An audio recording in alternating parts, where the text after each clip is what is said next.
Hey, well, picture this. We closed about 2.7, 2.9K worth of client contracts in the last week and a half.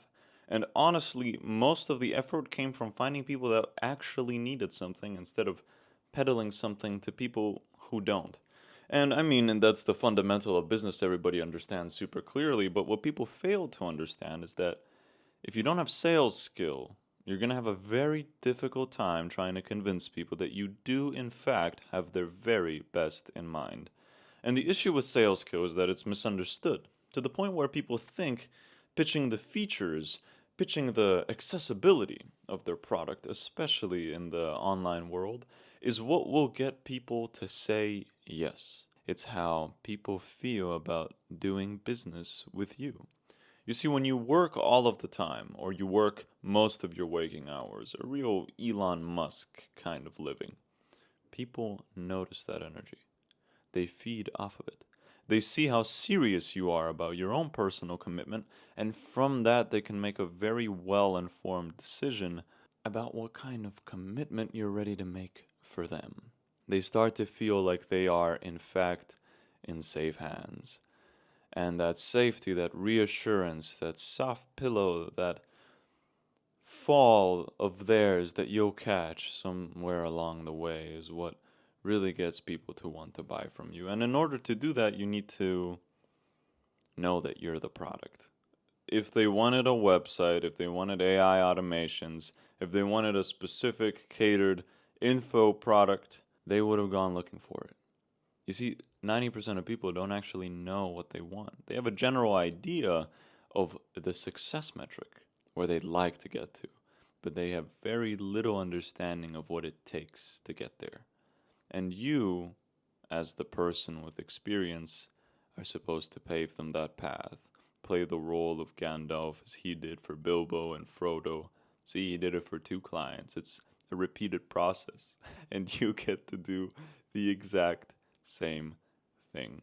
Now, the best way I can possibly convince you to get better at selling yourself is to understand that everything you say to a client, to a lead, a prospect, needs to be taken with absolute seriousness.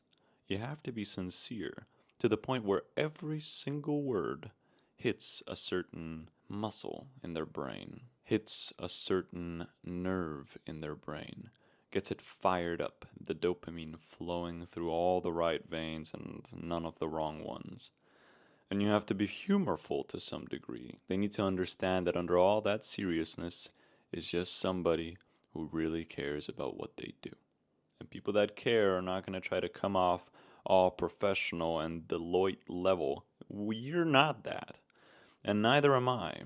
And neither are your prospects or leads. You're not working with enterprises that value their privacy to the point where they will turn back the moment they notice an NDA isn't the first thing you bring up. It's all about, do they want you to represent them?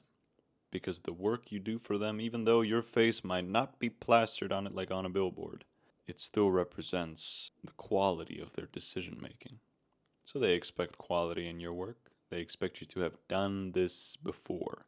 So I'll tell you what, if you're starting out, make it a priority to learn one service, get super good at it. For me, it was web design. Get extremely good at it. And then from there, get good at reselling your case studies, your experience, your medals, because that's what they are. They're indication on your uniform of how much experience, how much role you've really had, and how much you've rocked. So do with that information as you please, because I'm very, very sure it will come out to be very useful. And another thing, instead of contacting businesses and expecting to sell them on the spot, when you call them and you say, "Hey, my name's Max, I'm calling from MYG Media, I'd like to talk to you," immediately hang up. There is no interest. And if they lead you on with a little bit of hope, they'll do so assertively to make sure that they assert that they're the ones that will make the decision in the end. So they'll say something like, "Yeah, I'll reach out to you if I need you. Yeah, I'll follow up with you in a couple of months," or I'm not currently interested, but If that changes, I'll reach out. So they block off the forward path for you, the potential you might have to actually get forward or move forward with that connection. So instead, when you call, say, hey, I called 12 months ago and you told me to follow up now. I tried sending through the proposal, but I'm not sure if it arrived. Now, you didn't call 12 months ago, and there was no gosh darn proposal sent over to that company, that lead. But all of a sudden, they realize that sounds like something I would say. That's usually something I would respond with. I'd tell a cold caller to delay it to a later date. This person called back in a year. Cool that they remembered. That's one positive note.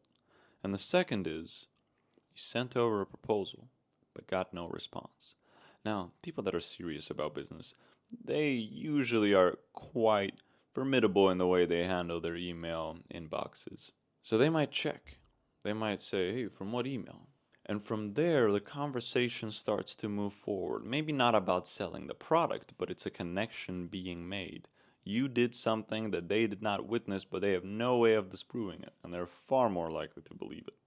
Now, of course, some of you might look at this as wrong or dishonest, but in the end, if the client gets the service that they wanted, does it matter? You have to understand that your advantage in getting your foot through the door needs to be different from everyone else. Everyone's going to talk about the company they work for, what their name is, and try to retain a positive attitude. But it's so much more than that. It's, can you take them on a story, a narrative, one that they'll believe and feel like a major part of? Because after you say, hey, I called, but now I'm following up again a year later and sent through the proposal, I guess you guys must not have seen it. You can say, hey, do you mind if I send it over again? And they'll say, yeah, of course. And from there, you have a very good opportunity to make the most gorgeous Canva proposal that you can, send it over, and just from looking at it, if you put up enough data, enough justification, they'll be able to give you a more straight answer. After that, your job is to ask one question. How can I help clear things up? How can I help you make a definitive decision? Because that's all you're there for at the end of the day. Not to sell them anything, because they'll decide that on their own, but to help them make a definitive decision. And once they do that, whether it's a yes or a no, you won the engagement regardless. Whether you got the client or you didn't, you saved yourself time of having to think about, oh, when do I follow up? Because they gave you a straight no.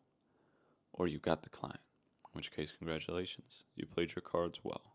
A white lie does not hurt anyone, especially not in a scenario like this. And I know I might get some shit for speaking about it this way, but it's true. You have to play with the cards you're dealt. And you are not Ronaldo calling a local real estate company. They don't know who you are, and very likely they don't want to know who you are. But do they want to know what you've offered? What you're going to offer? People won't talk about this, but if you're just starting out, the best place you can go and look for interest is Reddit. And there's a lot of AI scrapers now that will help you find the most recent posts if you take a good long look. And from those recent posts, you'll see, oh, I need a web designer. I need an AI automation engineer. I need blah, blah, blah, blah for this many hours of work. Those are your work opportunities. You reach out, you be the first one, and you say, hey, in case you haven't accepted any offers or made anything definitive, I bet I can beat out every single offer that you've gotten so far. And that's where you want to deliver your lead magnet. I would argue with the fact that you don't want to just give it away for free because there's no grasp in there. You can't get them on the hook. So instead, you attach it to the offer as this extra thing that nobody else will give you. And that's how you work with SMBs effectively. If any part of this video was helpful, please, by all means, leave a subscribe. I'll catch you guys later, and go watch my other stuff. Good luck.